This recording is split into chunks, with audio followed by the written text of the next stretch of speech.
Well, last week highlighted something we've been talking about for a while now. That's the growing disconnect between Wall Street and Main Street. So on the one hand, you have the S&P 500 continues to move higher into record territory. It actually just finished its sixth consecutive weekly gain.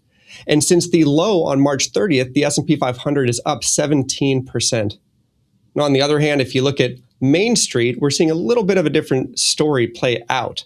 So here we're seeing a consumer which is really starting to feel the pressure. We saw consumer sentiment from the Michigan survey that we get every month. This number came out last Friday. We saw consumer sentiment hit a record low last week for the previous month.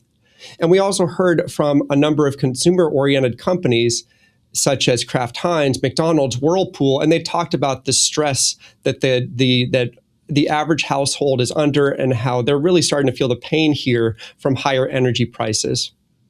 So what is driving the stock market then amid the weakness on Main Street? Really, the big story here, as it's been for so long, is about tech. We are seeing really narrow leadership here, especially since this rally really began in early April.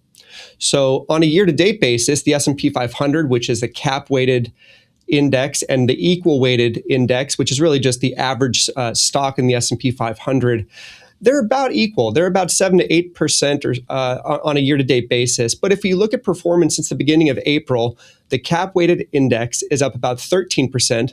The equal weight index, so again, the average stock is up just about 6%. That really highlights that a small number of companies, specifically in technology and communications, are really leading the charge here. Why is that? Part of it is due to really strong earnings, but part of it is also due to the fact that these companies can continue to do their things as artificial intelligence theme is going to continue to play out while we're waiting for some kind of resolution and durable resolution to the war in the Middle East. So shifting back to Main Street, what are we watching? Last week, we got the jobs number for the month of April, and we actually saw that job growth was very strong. It was the strongest that it's been in a 2-month period since 2024. But if we look beneath the surface, as we always try to do, one of the things that we took away was the fact that real wages are actually falling and could actually turn negative here in the next couple of months. Why does that matter? I think it's really important that individuals are getting a paycheck. That's the priority number one. But how far are those paychecks going? That's the other thing that we really need to be mindful of. And the latest data suggested that real wages, meaning wages after accounting for inflation, are heading towards negative territory. That means they are not keeping pace with inflation.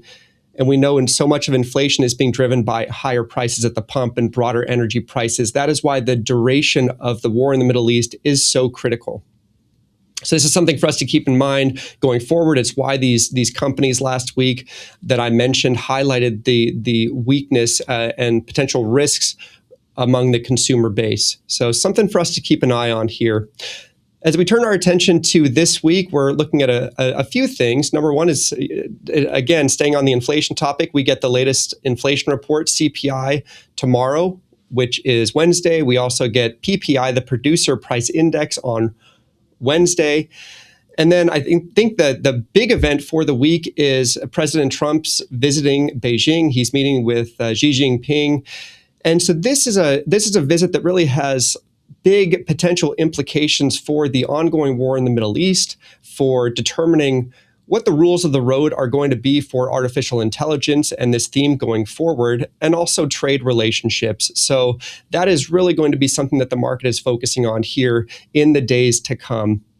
I'll leave it there for right now, but if you have any questions, as always, don't hesitate to reach out to your advisor. I'll look forward to seeing you next week.